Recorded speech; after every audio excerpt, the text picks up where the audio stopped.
Bonjour tout le monde, petit ajustement, on a voulu faire des essais mais ça n'a pas été, donc j'arrive tout de suite, je vous replace dans le bon axe pour que vous puissiez bien tout voir, ça sera pas long.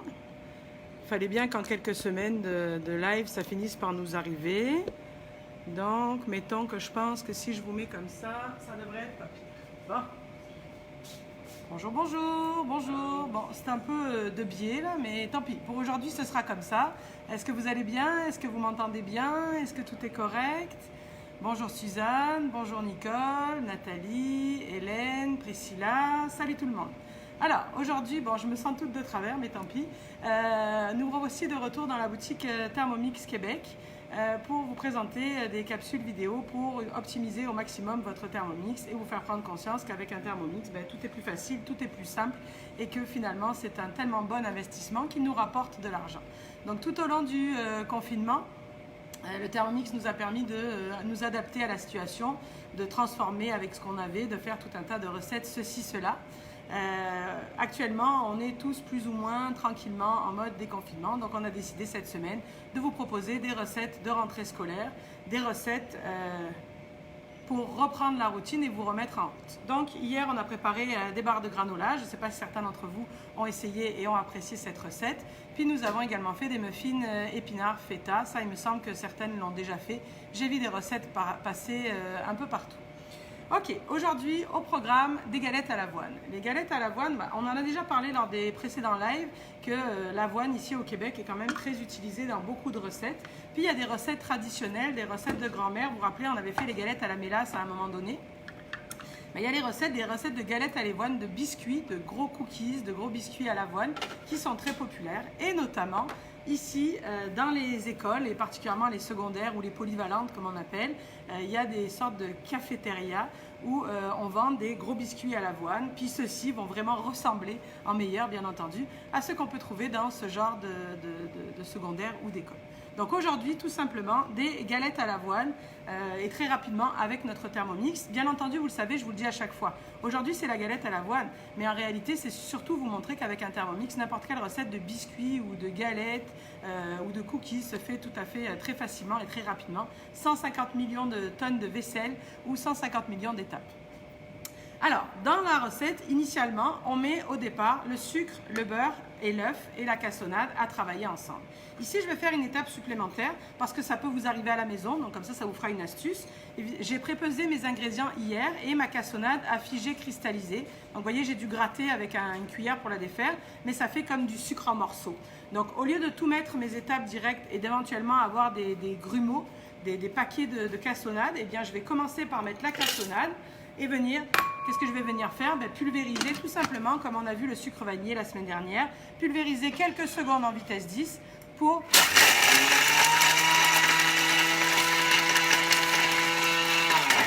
Donc pour venir défaire ma cassonade qui s'était pris en morceaux. Est-ce que ça va? Donc, bien sûr, les recettes sont adaptables. Hier, j'ai eu des retours concernant le beurre ou concernant le sucre. D'abord, vous répétez que cette semaine, les recettes sont pour des grosses quantités. Les barres de céréales qu'on a fait hier, c'était pour 20 barres de céréales. Les muffins, je ne sais pas, ceux qui les ont essayés, vous avez remarqué que ça fait 12 gros muffins ou 24 à taille plus normale. Puis là, on s'enligne pour environ une quinzaine de gros biscuits à l'avoine. Donc, c'est sûr que les quantités au départ ont l'air importantes en gras et en sucre, mais si on le ramène au biscuit ou à la barre, c'est pas tant que ça. Puis c'est toujours moins de cochonneries que quand on l'achète à l'épicerie. Mais quoi qu'il en soit, les quantités de sucre ou de matière grasse, quand on a un Thermomix, on peut les adapter sans aucun problème. C'est sûr que quand tu commences à te lancer dans la grande pâtisserie, tu sais, des macarons ou des affaires vraiment particulières, il faut suivre la recette parce que sinon, le sucre ou les matières grasses, évidemment, ont une intervention au niveau de la texture, au niveau de la réaction qu'il ne faut pas rater. Mais quand on fait des biscuits ou des muffins comme hier, si tu veux mettre moins de sucre, mets-en moins. Si tu veux mettre moins de matière grasse, ou au lieu de mettre du beurre, si tu veux mettre une autre sorte, une huile végétale, une huile de coco, une huile de je sais pas quoi, fais comme tu veux, il n'y a pas de problème. Est-ce que ça va? Donc, dans la recette d'aujourd'hui des biscuits, ma cassonade qui était prise en pain est pulvérisée. C'est du sucre, la cassonade fine finalement, mais est-ce que ça pose un problème? Non, on s'en fout. Donc, notre cassonade, du sucre, mais ça pourrait être que du sucre ou moins comme je viens de vous le dire. Ici, on rajoute notre beurre, salé ou non salé, mais évidemment, si tu mets du beurre salé, quand dans la recette, ça demande une pincée de sel, tu ne la mettras pas. Ensuite, on ajoute notre œuf et un peu de cannelle. C'est facultatif, mais ça apporte un petit goût intéressant à la recette. Ça peut être remplacé bien entendu par de la vanille ou par rien du tout, parce qu'entre la cassonade et les flocons d'avoine et le beurre, les biscuits auront déjà un très bon goût. Donc là, on met tout à l'intérieur de notre Thermomix et on est parti pour quelques secondes en vitesse 5 pour homogénéiser les premiers ingrédients. Ensuite, on va venir ajouter les flocons d'avoine. Donc à chaque fois, je vous le dis, c'est des petits flocons d'avoine, ceux qu'on appelle ici à prise rapide. Mais si tu as uniquement des gros, il n'y a pas de problème. Avant de commencer la recette, 1 ou 2 coups de turbo pour transformer tes gros flocons d'avoine en petits flocons d'avoine. Cette recette aussi peut être réalisée avec d'autres flocons. Il existe des flocons de quinoa par exemple. Mais tu peux faire la même recette avec des flocons de quinoa. Ça va? Donc là, au bout de quelques secondes en vitesse 5, on voit qu'on a bien travaillé notre préparation œuf, sucre, beurre. On va venir ajouter nos flocons d'avoine, puis un petit peu de farine, puis également du bicarbonate. Vous vous rappelez, on a déjà parlé de différentes bicarbonate, puis poudre à pâte, puis etc. à l'intérieur du Thermomix. Et là, on va venir travailler en sens inverse pour ne pas abîmer mes flocons d'avoine. Donc j'appuie sur la 3e bulle et la petite flèche pour que ça inverse le sens. Puis on va y aller pour environ une 10-15 de secondes en vitesse 7. Donc faire des biscuits au Thermomix, c'est pas plus compliqué que ça. 2 étapes. Alors là, quand ça fait ça, qu'est-ce qui arrive? C'est que forcément, peut-être que nos ingrédients sont pris. Donc là, ce qu'on peut faire, vous le savez, on retire le gobelet, on met notre spatule à l'intérieur, on relance la vitesse 7, puis éventuellement, avec la spatule, on va aider le mélange à se faire. C'est sûr que c'est des biscuits qui se tiennent, qui sont assez épais. Ça va? Avec la spatule Thermomix, bien sûr, rien d'autre, elle est faite exprès pour ne pas rencontrer la lame. Donc, voyons ce que ça nous donne. Ici, ici, et voilà, une belle préparation de galettes à l'avoine. Alors, si j'avais voulu, donc les traditionnels, les classiques, hein, comme on le dit depuis le début, celles du secondaire ou de la polyvalente, sont nature juste à l'avoine. Mais si on avait eu le goût d'y rajouter des pépites de chocolat, ou peut-être des raisins secs, ou des canneberges, qu'est-ce qu'on aurait fait? Ça aurait été quoi l'étape? Ça fait plusieurs fois que je vous le dis. Hein? Qu'est-ce qu'on aurait fait si on avait voulu avoir des morceaux à l'intérieur de nos galettes? On les aurait incorporés en sens inverse quelques secondes. Donc en même temps que nos flocons d'avoine dans cette recette, hein, les flocons d'avoine sont incorporés en sens inverse. Donc là, vous auriez pu mettre, on y va à pas plus de 100-110 grammes de garniture supplémentaire, sinon tu débalances toute ta recette. Donc là, à l'aide de la spatule, comme d'habitude, je récupère le plus gros. On voit qu'il en reste un peu pris autour de la lame. Donc il suffit de venir...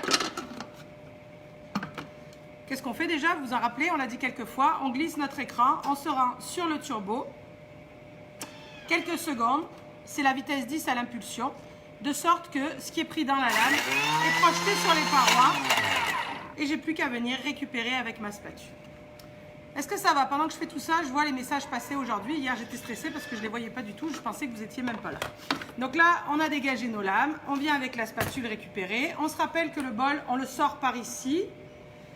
Mais on le tient par là quand on vient pour verser, c'est beaucoup plus confortable. Et la spatule par ici. Puis là, ben, vous le voyez, j'ai plus qu'à gratter en arc de cercle comme ceci. Puis souvent, je fais ça et je fais retomber ma préparation à l'intérieur du bol. Est-ce que ça va? Hier, on a parlé de la fonction auto-nettoyage. Je ne vais pas vous en reparler maintenant. Il y a beaucoup de madames de TM5 qui se sont paniquées un peu avec cette histoire d'auto-nettoyage. Oui, c'est disponible sur le TM5. Mais si vous avez une cookie, à ce moment-là, vous faites la mise à jour et tout va bien aller. Est-ce que ça va? Bon. Ici, on va venir se mettre un bol propre pour que ce soit plus joli, puis on va continuer nos affaires de biscuits. Donc, on prend notre plaque avec notre thermomètre qui s'en va au four, puis on va venir bouler nos biscuits, nos galettes à l'avoine, donc très facilement. On peut utiliser comme ceci, donc une cuillère à glace qui va venir portionner nos biscuits super bien. Donc vous voyez que la texture est super intéressante, très facile à travailler. On fait attention, on les espace parce que nos biscuits vont gonfler à la cuisson, hein. Enfin, ils ne vont pas gonfler, excusez-moi, ils vont s'étaler. Donc, on n'a pas envie que ça ne fasse qu'un seul biscuit au final. Comme ceci. Moi, je trouve que cette recette, c'est sûr que c'est un classique, comme je vous le dis depuis tout à l'heure, du secondaire et de la cafette. Là. Mais il y a un petit air aussi des biscuits Ikea. Là. Je ne sais pas s'il y a des gourmands parmi vous qui ont déjà acheté les biscuits Ikea. Là. Ceux qui ont les fesses un peu trempées dans le chocolat, là, qui sont vraiment gourmands. Je trouve que ces biscuits vont ressembler un petit peu à ça. Donc là, il me reste 2-3 boules que je vais revenir faire ici. Moi, mon problème, c'est que je les tasse toujours, je les mets toujours trop proches, puis ils finissent toujours par se regrouper et faire un biscuit géant, mais bon. Ok. Alors, est-ce qu'il y a des questions? Est-ce que tout va bien? Oui? Comme ceci, comme ceci. Et un petit dernier par là. Facile, non? Parfait. Allez, je vous abandonne une seconde pour mettre ça au four pour que vous puissiez les voir avant la fin de notre live. Je reviens tout de suite, bougez pas. Ça sera pas long. Ici, c'est sûr que c'est un peu plus grand que chez moi, donc ça prend un peu plus de temps de se rendre de là-dedans. Ok, on a mis ça à cuire, me revoici. Alors, ça va tout le monde? Oui, les biscuits, c'est cool? Est-ce que vous faites déjà des biscuits, des galettes avec votre Thermomix? Avez-vous déjà essayé la recette de cookies, le cookies de base qui est dans ma cuisine au quotidien? Sans cochon, hein. Moi, mes garçons font souvent cette recette-là. Alors, maintenant, la deuxième recette d'aujourd'hui, c'est que nous allons préparer des bouchées tacos. Alors, les bouchées tacos, en fait, ça va être un peu comme les cousins éloignés des pizzas pochettes qu'on avait fait à un moment donné. Sauf que là, nos bouchées tacos vont être à base d'une pâte brisée ou une pâte sablée salée, une pâte à tarte salée. Donc quelque chose de plus croustillant puis plus petit. Ces petites bouchées-là vont être parfaites pour les apéritifs, par exemple, pour emporter en pique-nique. Mais là, en l'occurrence, dans le thème qui nous intéresse cette semaine, eh bien, ça va être pour emmener pour nos lunchs sur l'heure du midi, pour grignoter avec une salade ou tout au long de la journée. Donc, on va commencer par faire la pâte à tarte. On l'a déjà fait, mais bon, ça ne fait que rajouter un peu. Donc là, on va commencer par mettre dans notre Thermomix notre farine. Donc, dans cette recette, on va préparer 48 bouchées tacos, puisqu'elles vont se congeler très facilement. L'idée, c'est de t'y coller une bonne fois, puis après, tu as tes petites portions qui sont préparées pour tes différents lunchs, déjeuners ou collations. Mais évidemment que vous pouvez diviser la recette en deux sans aucun problème. Au niveau de la pâte à tarte, vous ne changez rien, vous laissez la même programmation. Vous coupez juste tous les ingrédients en deux. Ça va? Ici, concernant la recette de la farce, faites-moi penser, tout à l'heure, je vous reviendrai sur si vous coupez en deux, comment vous faites. Donc là, ici, je rajoute mon beurre. Encore une fois, on va avoir un gros pâton de pâte. C'est du beurre salé, donc oui, non, c'est ça, c'était plus du beurre salé. Donc j'ai ma touch de sel à rajouter comme ceci. On ajoute 120 g d'eau pour 600 g de farine, 120 g de lait. On referme et on s'en va pour utiliser le mode pétrin pour environ 1 minute 30. Alors, on en a déjà parlé. C'est étrange d'utiliser le mode pétrin quand on fait une pâte à tarte parce qu'on aurait pu penser que le pétrin, c'est uniquement pour faire des pâtes levées ou des pâtes poussées, des pâtes à base de levure. Je vous l'ai dit la dernière fois, quand on fait une pâte avec une grosse quantité comme ici, qui est 600 g de farine, le pétrin, ce que ça va faire, c'est que ça va permettre de travailler dans un sens, dans l'autre, dans un sens, dans l'autre, puis de vraiment faire notre pâte à tarte malgré la quantité. C'est sûr que si on fait une pâte à tarte avec 600 g de farine et qu'on fait la recette de base pour les plus petites tartes, qui est d'aller en vitesse, mettons, entre 4 à 6 selon la quantité, eh bien, possiblement que rapidement, la lame va travailler dans le vide et avoir les motons de beurre, les grumeaux de beurre collés sur les parois. Donc, encore une fois, parce que de la quantité et que c'est une pâte à tarte, le mode pétrin va être efficace. Est-ce que ça va? Oui? Tout va bien? Ok. Alors,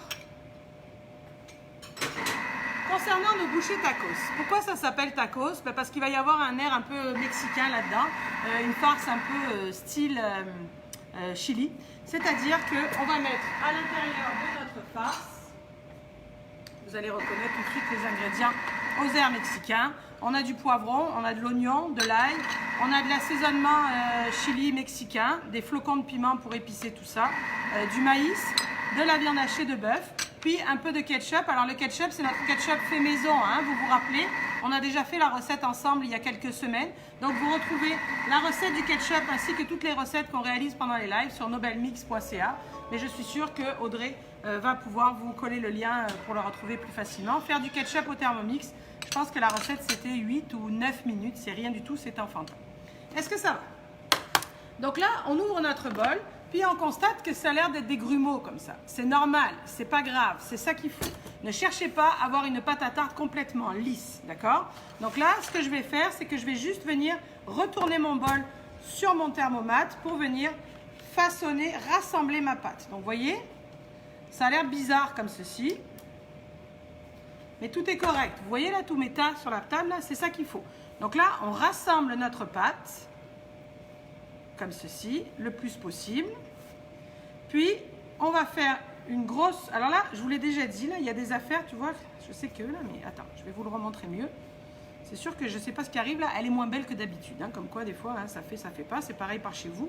Vous savez ce qui a pu arriver dans ce genre de cas? Là, je le sais parce que je l'ai déjà fait avec vous. D'habitude, ça fait des petits grumeaux, des petits tas, mais j'ai moins de comme ça là.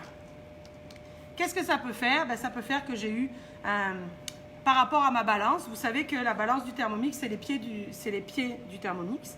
De fait que peut-être que j'avais une bouteille d'huile appuyée sur mon Thermomix pendant que je pesais ma farine, ou peut-être que j'avais quelque chose qui était posé sur le fil en arrière, puis parfois ça fait un petit débalancement. Mais c'est pas grave, elle est correcte quand même, vous voyez, on la rassemble à peu près comme ceci. De toute façon, ça va lui prendre un temps de pause au réfrigérateur. Ce que j'essayais de vous dire, c'est que vous voyez ce morceau qui est là, ou ce qui est sur les parois du bol, je vous l'ai déjà dit la dernière fois, ce qu'il y a là, on ne vient pas le récupérer parce que ça c'est juste de l'eau et la farine, on le voit, c'est blanc et c'est très élastique. C'est parce qu'au premier coup de lame, le Thermomix envoie en priorité ce qui est le plus léger, c'est-à-dire dans un premier temps l'eau puis la farine et de fait ça crée comme de la colle finalement. Donc on ne récupère pas ce qui est sur les parois, sinon ça va débalancer. On en voit un peu là, on le voit de toute façon c'est plus clair là. Dans ma pâte là il y a comme un morceau qui est plus blanc, je préfère le retirer. Est-ce que ça va? Bon, ça vous prouve juste que, souvent me disent, avec toi, ça marche à tous les coups. Oui, mais des fois un peu moins bien que d'autres. Mais c'est correct, il y a des explications à tout. Puis clairement, cette pâte-là ne m'inquiète pas quand même. Là, elle va fonctionner très bien. Vous avez vu, j'ai juste pris la peine de retirer les morceaux qui étaient un peu plus blancs pour ne pas débalancer tout ça. Est-ce que ça va? Oui? Bon. Alors, on va retirer notre thermomate tout fariné. Puis, on va commencer notre préparation pour garnir nos bouchées tacos.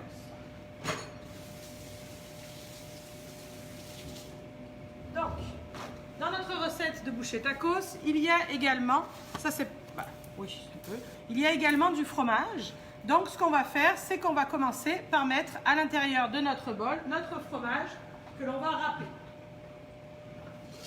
Vous vous rappelez, on a déjà vu ça. C'est quoi déjà la programmation pour râper avec son Thermomix? Rappelez-moi, pour râper du fromage, comment on fait? C'est la vitesse 7. Donc on coupe son fromage, mozzarella, emmental, peu importe, du fromage à pâte dure, qu'on va venir mettre à l'intérieur de son Thermomix. Puis 3 à 4 secondes, vitesse 7, on va venir râper notre fromage.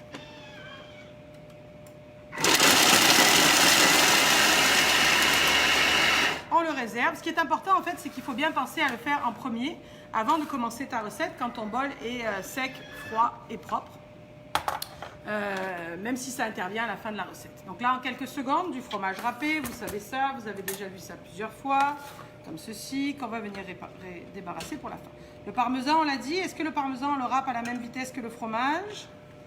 Est-ce que vous vous rappelez? Le parmesan, c'est plus dur et moins élastique que la mozzarella ou l'emmental ou le fromage suisse.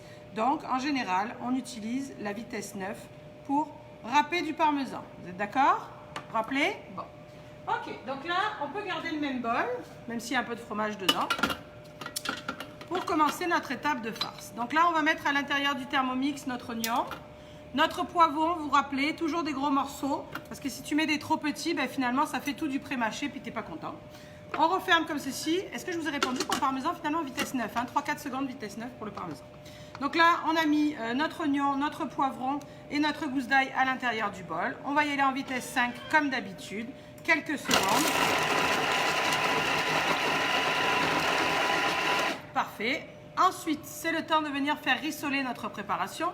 Donc on le sait, on va d'abord avec la spatule faire redescendre au fond du bol. Parce que là, il y en a sur les parois. On sait que la source de chaleur de notre Thermomix est dans le fond. Donc pour une meilleure qualité de rissolage, on sort son bol, on tient sa spatule, puis avec cette partie-là, on fait redescendre. On ajoute de l'huile d'olive, la matière grasse de votre choix dans la quantité de votre choix. On ajoute l'assaisonnement chili et les flocons de piment. Souvent, on ne se comprend pas bien. Là, quand j'avais fait, je pense, qu'est-ce qu'on avait fait? La soupe thaï, je pense, il y a des gens qui avaient, ou la soupe à l'indienne, la coco curry, il y a des gens qui avaient dit, c'est piquant. Mais c'est parce qu'attention, il y a ce qui est flocons de piment, vous les voyez sur le côté là? C'est vraiment l'intérieur du poivron, l'intérieur du piment qui pique. Puis il y a l'épice chili, qui est l'assaisonnement à chili avec un mélange d'épices à l'intérieur. Donc là, on met ça à l'intérieur de notre bol. Puis, on va venir faire revenir tout ça quelques minutes. Vous le savez, de base, en général, c'est 2-3 minutes À quelle température quand on veut faire suer rissoler? La température maximum qui est 120 degrés à faible vitesse. On peut mettre sens inverse ou pas, ça n'a pas grande importance parce que de toute façon, ça va être dans notre farce, puis ça tourne doucement et pas longtemps. Donc ça ne briserait pas nos ingrédients. Dans quelques minutes à 120 degrés, sans le gobelet. Pourquoi sans le gobelet? Parce qu'on fait suer rissoler. Donc c'est exactement comme dans ta poêle, quand tu faisais revenir tes oignons comme ça, tu n'avais pas le couvercle, tu voulais laisser évaporer pour que ta garniture soit plus sèche. C'est pareil avec un Thermomix, c'est pas plus compliqué que ça. Hein? Le gobelet, on en a déjà parlé. Quand tu ne sais pas quand t'en servir, oui ou non, tu te demandes comment tu faisais dans ta vie avant Thermomix. Et ça répond. Hein. Quand tu fais cuire une soupe et donc que tu fais chauffer l'eau, tu mets le gobelet. Et quand tu fais une béchamel et que tu veux donc que ça réduise, que ça assèche, que ça évapore, tu retires le gobelet. Idem pour la sauce tomate ou les confitures. Est-ce que ça va tout le monde? Oui? Bon. Ok. Alors, ensuite, on va venir ajouter à l'intérieur du bol de la viande hachée. Donc de la viande hachée, c'est du bœuf haché que j'ai choisi parce que ça fait plus mexicain, mais on met ce qu'on veut, il n'y a pas de problème. J'ai vu qu'il y avait Sylvie qui était là aujourd'hui. Donc Sylvie, est-ce qu'on peut mettre du tofu dans cette recette au lieu de la viande? Eh bien oui Sylvie, vous pourriez faire la même recette avec un bloc de tofu ferme, juste émietté comme de la viande, assaisonné pareil. Ça marcherait pareil, tout bien, tout bien, tout bien. Conservez les restants des ingrédients. La même chose, le ketchup, la fécule et tout fonctionnera très bien, même avec du tofu. Qu'est-ce que je voulais vous dire? Si vous divisez la recette en deux, vous vous rappelez, cette recette qu'on est en train de faire, c'est pour 48 bouchées tacos, d'accord? Si vous voulez en faire seulement 24, encore qu'à mon sens, une fois que tu es dedans, une fois que tu as les mains dedans, pour faire tout ton stock, eh bien, on va diviser légèrement. Si vous divisez tous les ingrédients, on va rabaisser notre temps de cuisson. Donc, pour ce qui est du rissolage au début, dans la recette, je pense que c'est marqué 3-4 minutes. 2 minutes seront suffisants pour pas que ce soit trop. Pour ce qui est de la viande, je vais vous raconter à chaque étape. Ici, j'ajoute à l'intérieur du bol le fouet. Le fouet, vous le savez, il n'y a pas de cran en particulier. Il faut le placer entre les lames. Puis on fait un léger quart de tour pour venir caler notre lame. Je vous l'ai déjà montré. Hein. Quand tu fais ton quart de tour, tu es capable de venir pratiquement soulever ton bol. Ben là, c'est sûr que j'ai des oignons, mais je vous l'ai déjà montré. Hein. Une fois que la lame est calée, tu peux soulever ton bol comme ceci. Ici, mon fouet à l'intérieur du bol, ma viande que je vais prendre la peine de faire attention de mettre de chaque côté du fouet, puis de les grainer le plus possible. Comme ceci. On ajoute notre assaisonnement, sel, poivre. Puis, on va venir lancer ça 5 minutes. On cherche à faire revenir notre viande, hein, vous êtes d'accord? Donc, 5 minutes. À quelle température à votre avis?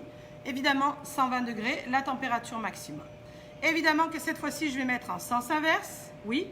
Et je démarre à faible vitesse. Donc, on se rappelle qu'on peut venir prendre son doigt, juste toucher la lame, pas la lame, n'importe quoi, toucher le dessus du fouet au lancement pour être sûr qu'il prenne son mouvement et éviter qu'éventuellement il débarque.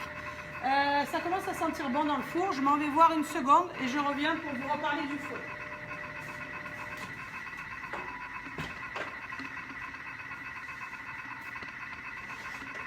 Bon.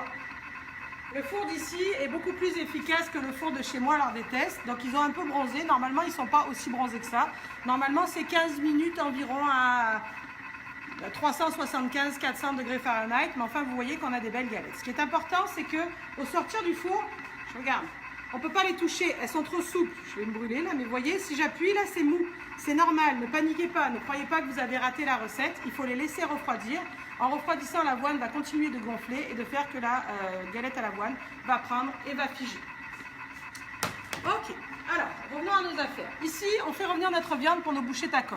Pourquoi est-ce qu'on a mis le fouet alors qu'on n'est pas en train de monter des blancs en neige ou de monter de la chantilly? Pourquoi? Réfléchissez. Je vous l'ai déjà dit en plus sur d'autres recettes. On a mis le fouet parce que d'abord, on a du stock à l'intérieur. On a à peu près comme ça de viande hachée. Et si je veux une meilleure qualité de rissolage, si je veux être sûr que tous mes ingrédients passent par le fond de mon poêlon, le fond de mon bol de Thermomix, ben le fouet va aider à ce qu'il y ait un mélange plus homogène pour une cuisson plus régulière. Donc, même si Cookie Dough ne vous le dit pas, ou même si dans la recette que vous avez, ce n'est pas indiqué, ou quand vous adaptez votre propre recette, parfois, réfléchissez à ce que vous êtes en train de faire et vous comprenez que la source de chaleur est en bas du bol, que la lame est quand même assez basse, donc elle va évidemment brasser ce qui est là. Mais si tu as mis tout ça de stock à l'intérieur, de viande hachée ou de risotto ou de pâtes ou de quoi que ce soit, eh bien c'est certain que si tu mets le fouet, ça va quand même mieux aider à ce que tout le monde soit cuit de façon plus homogène. Donc, c'est pour ça qu'on a mis le fouet à l'intérieur. Quand on va ouvrir, ben là il reste encore 3 minutes, mais quand on va ouvrir, vous constaterez qu'éventuellement la viande ne sera pas complètement cuite, mais pas de panique parce qu'on a d'autres étapes après. Donc tout ça pour revenir à qu'est-ce qu'on va mettre comme temps de cuisson. Cette étape-là, c'était 5 minutes. Eh bien, environ 3 minutes sera assez si tu as diminué la recette en deux. Puis pour l'étape d'après, ça va être 4 à 5 minutes. Donc pareil, 3 minutes et ce sera parfait. Est-ce que ça va? C'est bon pour ceux qui veulent en faire moins? Bon. Ici, on va garder notre fromage de côté, puis le restant de nos ingrédients. Et on va commencer à façonner nos bouchées tacos. Pourquoi on va commencer alors que la recette est en cours? Parce qu'évidemment, pour venir garnir notre pâte salée, notre pâte à tarte salée, il est préférable que ta préparation qui va aller à l'intérieur soit préparée d'avance et soit refroidie pour éviter de faire fondre le beurre qui est à l'intérieur de la pâte. Ça va? Donc, allons voir par ici la préparation que j'ai déjà faite, celle qui est à l'intérieur et que nous allons finaliser bien entendu. Donc, vous voyez que ça ressemble à ça. On n'a plus qu'à venir récupérer notre préparation pour garnir nos petites bouchées tacos. Ça va tout le monde? Concernant la pâte, une fois que la pâte va avoir eu sa demi-heure ou sa 20 minutes de réfrigération, on va venir la couper en 4 pâtons. Parce que pour nos bouchées tacos, ce sont des petits chaussons, il va falloir des dessus-dessous.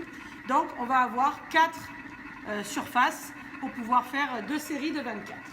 Ici, regardez voir, pour gagner du temps, évidemment, j'ai déjà préparer mes pâtons étalés. Donc vous voyez ça, placé sur mon thermomètre puisque je vais tout travailler là-dessus, puis ensuite glisser sur ma plaque et mettre au four comme on avait fait avec la fleur de pizza.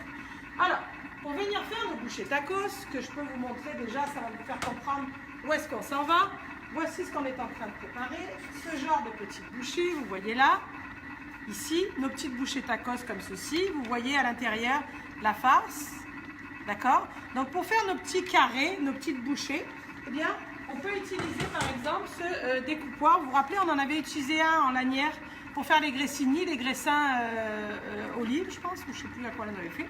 Là, on va utiliser celui-ci qui va découper en carré. Donc, vous comprenez que ma pâte, vous voyez que j'ai donné à peu près, le plus que j'ai pu, la taille, pour que ça ait vraiment la même surface. Donc là, ce que je fais sur ma première couche, c'est que je vais venir juste appuyer légèrement mon découpoir pour me donner une idée de où vont être mes carrés pour venir garnir ma préparation. Donc là, je vous montre. Je n'ai pas appuyé trop fort, c'est juste pour avoir mon emporte-pièce. Ici, je prends ma préparation à tacos, puis dans chacune des empreintes, je vais venir garnir. Alors, si vous n'avez pas... Alors, évidemment, vous savez que ce découpoir, vous allez être capable de le trouver sur nobelmix.ca. Mais si éventuellement, vous n'en avez pas, eh bien, vous pouvez à ce moment-là juste étaler. Puis après, même principe que ravioli, venir découper vos petits carrés. Mais vous allez voir qu'avec ça, c'est vraiment très, très facile. La même recette peut être faite aussi également dans comme en forme de chaussons, là, un peu. Vous voyez, comme des chaussons aux pommes. Ça pourrait de différentes tailles, des gros ou des petits. Là, ce qui est intéressant, c'est que c'est vraiment le format bouché. Donc, encore une fois, pour les apéritifs ou les pique-niques. Donc, on répartit notre préparation. Ici, on est à l'étape 2 de notre viande. Donc là, vous voyez, au bout de 5 minutes, déjà de quoi ça a l'air. C'est pas si mal.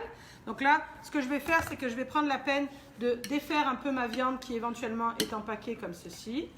Hein, tranquillement, sans trop toucher mon fouet pour ne pas le faire décoller.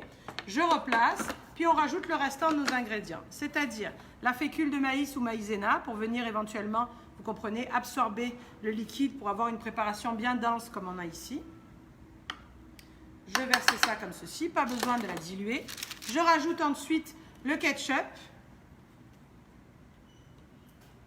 Donc maison, on l'a dit, on a la recette sur nobelmix.ca ou comme vous voulez, ça peut aussi être celui du commerce. Quelques grains de maïs, tu n'es pas obligé de les mettre, c'est juste pour un côté un peu mexicain, comme ceci. Et là, on referme et on est reparti pour 4 à 5 minutes, toujours à 120 degrés. Toujours en sens inverse, on prend bien garde. Toujours mon petit doigt au début pour aider au premier mouvement de fouet. Et c'est parti. Ça va bien ? Ok, donc là on continue, vous ne voyez pas, hein, mais là j'ai ma préparation. J'attrape comme ceci, puis je viens garnir chacune de mes empreintes.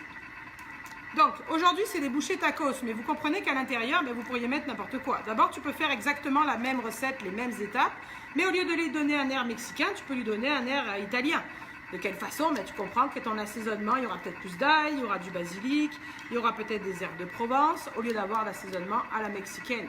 Des olives à la place du maïs, ça pourrait être intéressant. chaque farce, chaque recette peut être variée. La même recette, tu peux lui donner un air indien aussi. Au lieu de mettre du bœuf, tu pourrais mettre, mettons, j'en sais rien, moi, du poulet haché, puis notre fameuse pâte de curry qu'on a réalisée il y a quelques semaines. Ça pourrait être intéressant aussi là-dedans. Également, donc, ce petit découpoir là qui est vraiment pratique, vous comprenez que c'est des petits carrés, c'est des petits carrés de ce que tu veux. Votre conseillère, si vous vous offrez le découpoir, là, vous savez que votre conseillère, à chaque fois, elles ont des dossiers recettes correspondants, des dossiers recettes exclusifs. Si je ne me trompe pas, on avait fait des petites bouchées amandes et citrons à Noël avec ces affaires-là. Effectivement aussi, moi, j'utilise beaucoup ce découpoir quand je reçois pour faire des bouchées de pizza à l'apéritif. Ça va super vite, tu étales ta pâte à pizza, puis tu comprends que de la même façon, tu vas faire tes petites marques comme ceci, mais au lieu de venir mettre ma préparation à tacos, eh bien, je garnis de sauce tomate légèrement, puis de fromage, puis les ingrédients de la pizza, puis il n'y a plus qu'à découper pour avoir nos carrés. Ça fait moins de pertes de pâte, puis c'est super rapide pour travailler à la chaîne et préparer toutes sortes de bouchées. Ça va? On a fait aussi la pâte feuilletée avec du Nutella, puis des éclats de noisettes, c'était cochon pas mal. Ici, donc, on a nos carrés bien répartis. On va venir prendre un œuf battu pour venir coller notre affaire. Ça nous servira de dorure tout à l'heure, mais tant qu'à faire, on aide. Donc, vous voyez que je fais le quadrillé comme ceci. Je viens de voir une question en diagonale. Je pense que ça doit être une question de Sylvie.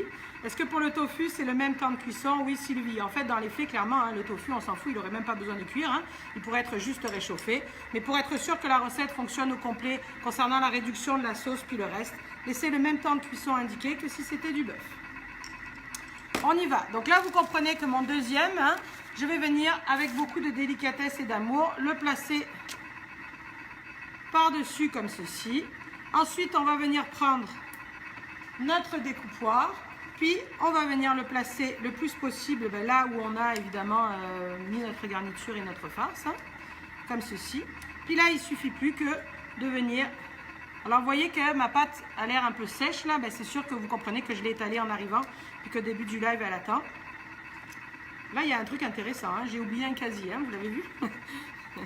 C'est pas grave, on étale comme ceci, puis ensuite, ce qu'on peut faire, c'est qu'on peut venir à l'aide d'un rouleau, juste appuyer sur chaque empreinte pour que ça se fasse mieux. Mais vous voyez que rien qu'avec les mains, je vais tout simplement venir soulever, là ça manque un peu, soulever mon emporte-pièce comme ceci, puis en fait, on va de toute façon le faire glisser directement sur notre plaque. Ce qui est aussi très rapide, c'est qu'on n'a pas besoin de venir découper chaque carré.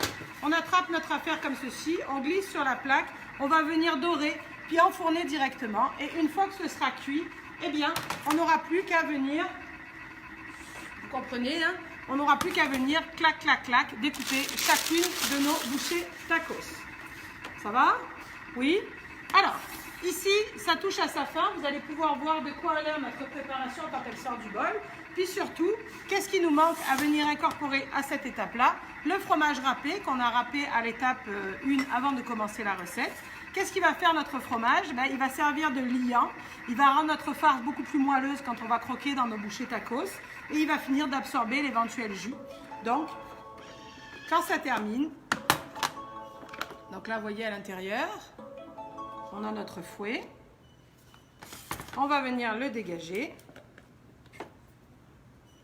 Retirer ce qui éventuellement est pris autour. Tranquillement. Comme ceci. Parfait. Encore un petit morceau. Là, non, oui, parfait. Puis, débarrasser là-dedans. Ajouter le fromage et mélanger tout ça ensemble. Si éventuellement vous croisez un morceau de bœuf, voilà lui, mettons là, qui est un petit peu plus gros que les autres, c'est sûr qu'à l'intérieur du plat, vous allez prendre la peine de le défaire un peu, de l'émietter un peu, parce que rappelez-vous qu'après, ça doit rentrer dans vos bouchées, et donc ça sera préférable. Ici, pas besoin d'attendre que la préparation soit refroidie pour incorporer le fromage. On peut venir le mettre directement, comme ceci. Puis, mélanger le tout. Est-ce que c'est compliqué? On a fait 2 recettes en peut-être 25-30 minutes. C'est sûr que moi, j'ai fait des choses d'avance. Ce qui est un peu plus long, c'est de venir étaler la pâte. Mais quand même, tu sais, la préparation qu'on est en train de faire là, qui est essentiellement la garniture de mes bouchées tacos, ça va être super bon de plein d'autres façons. Hein. Moi, des fois, je mets ça juste sur un fond de pizza pour les enfants. Ils adorent ça, ils trouvent ça vraiment bon. Ou tu peux venir sans ajouter le fromage. Ben, c'est comme une sorte de chili express. Tu n'as plus qu'à ouvrir une conserve de haricots rouges, rincés, égoutter. Puis tu verses ça directement chaud sur ta canne de haricots rouges, rincés, égoutter. Tu mélanges, puis tu as fait ton chili. Hein. Tu sers ça soit dans un tacos, soit avec un fond de riz, un peu de guacamole, un peu de crème sûre. Ça a pris, vous vous rappelez, il y avait 3 minutes pour faire revenir les oignons, 5 minutes pour la viande, 4 minutes, en 10 minutes, le temps de mettre la table et de préparer. Tu as fait ton chili express. Donc tout est variable à l'infini avec son Thermomix. Est-ce que ça va tout le monde? Les bouchées tacos, est-ce que ça vous a plu? Ça vous a donné le goût? Toutes les variantes sont possibles concernant les garnitures. Quelqu'un dit, pourquoi ne pas mélanger le fromage au Thermomix? Oui, vous avez tout à fait raison. J'aurais pu rajouter le fromage à l'intérieur du bol. D'ailleurs, je pense même que c'est ça que j'ai écrit dans la fiche recette. Puis à ce moment-là, soit à l'aide de la spatule directement dans le bol, soit quelques secondes en sens inverse avec la spatule pour incorporer notre fromage. Oui, on aurait pu. De toute façon, il faut venir débarrasser ta viande dans quelque chose pour la laisser refroidir et retomber en température. Pas besoin de faire ça 5 jours à l'avance, mais vous comprenez, il faut que ce soit devenu au moins tiède pour pas que votre pâte fonde. Ça va tout le monde? Oui? Si on en revient au tofu, ben c'est sûr que pareil, ça te fait comme une espèce de chili tofu rapide. Sur ce, nos biscuits, est-ce qu'on arrive à voir un peu nos biscuits, de quoi ils ont l'air? Est-ce qu'ils ont durci déjà? Bien, on a nos comme ceci. Alors encore une fois, ils sont un peu plus dorés parce que le four d'ici est plus efficace. À la maison, ils ressemblent plus à ce que vous avez vu, ce que vous verrez sur la fiche recette. Mais regardez à cœur, on a des biscuits super moelleux à l'avoine avec un fond de cannelle. J'espère que vous avez aimé les recettes d'aujourd'hui. J'espère vraiment qu'au travers de tout ça, moi, ce qui m'intéresse, c'est que vous soyez conscients qu'avec un Thermomix, il y a zéro limite, tout est possible. La seule limite, souvent, c'est vous qui vous la mettez tout seul. Donc, arrêtez de faire ça, ça ne donne rien, tout est possible. À part de faire des frites, le reste, tout fonctionne avec le Thermomix. Donc, si jamais vous avez envie d'essayer des affaires et que vous êtes assez sûr ou pas certain, n'oubliez pas que vous avez un conseiller, une conseillère. Ils attendent que ça que vous les appeliez. Oh, j'aimerais ça essayer telle affaire, mais je ne suis pas sûre. Penses-tu que je pourrais? Faites-le, ils adorent partager avec vous des trucs et astuces de cuisine. Également, au travers de tout ça, vous montrez qu'avec le Thermomix, facile, rapide, on démonte, on met au lave-vaisselle, puis c'est plié. C'est sûr que pour cette semaine de rentrée scolaire, j'ai surtout misé sur collation, bouchée rapide, ce genre de choses. Mais vous retrouvez, vous savez, sur Nobel Mix, toutes sortes de recettes, des smoothies rassasiants. Je pense qu'il y en a un, banane, avoine, des choses comme ça. Le smoothie du matin qui va t'aider à tenir comme un déjeuner grâce à ça. Différentes recettes de bar, on en a parlé. Mais aussi, quand on parle de rentrée scolaire, on parle de souper, de réorganisation pour les soirs de semaine. Et avec le Varoma, on a des belles recettes. Notamment, on a une classe à la découverte de mon Varoma où il y a un poulet chasseur qui est super bon avec du poulet, des pommes de terre, une méga bonne sauce. On a également, pour les alternatives, on blague souvent avec Sylvie. Entre parenthèses, je ne la connais pas. Hein. Sylvie, je la connais juste depuis le début des lives, mais elle est tellement que c'est ça. Un jour, il faudra qu'on se rencontre. Mais on blague souvent avec Sylvie qui nous parle toujours du tofu. Mais il y a des belles alternatives aussi de recettes à réaliser au Thermomix sans devenir forcément végétalien ou végétarien. Eh bien, on peut incorporer ça de la belle façon avec des bonnes recettes. On a notamment sur le cours Manger Santé une belle recette de pâté chinois ou parmentier. Ici, on dit pâté chinois, mais en Europe, parmentier, de tofu, qui clairement, moi, c'est passé. Hein. Mes adolescents n'ont rien remarqué. Ils ont juste trouvé qu'il était différent d'habitude, mais il était super bon. Ils se sont resservis. On a utilisé du tofu fumé, puis ça fonctionnait super bien. Donc, promenez-vous sur notre site, des tas de recettes pour vous aider. Ou encore une fois, appelez votre conseiller ou votre conseillère. Ils sont pleins de bons trucs et astuces. Je suis dans le jus, je suis débordée. Au secours, aide-moi. Donne-moi des petites recettes express. Il va vous envoyer ça avec grand plaisir. Sur ces belles paroles, je vous dis à vendredi. Vendredi, c'est notre party barbecue. Vendredi, on s'en va pour un burger à l'italienne, qui est un classique ici. Pas mal de nos fidèles clientes le connaissent, mais parce qu'il est très simple, très facile, puis gagnant à tous les coups. Sur ce, à vendredi. Salut!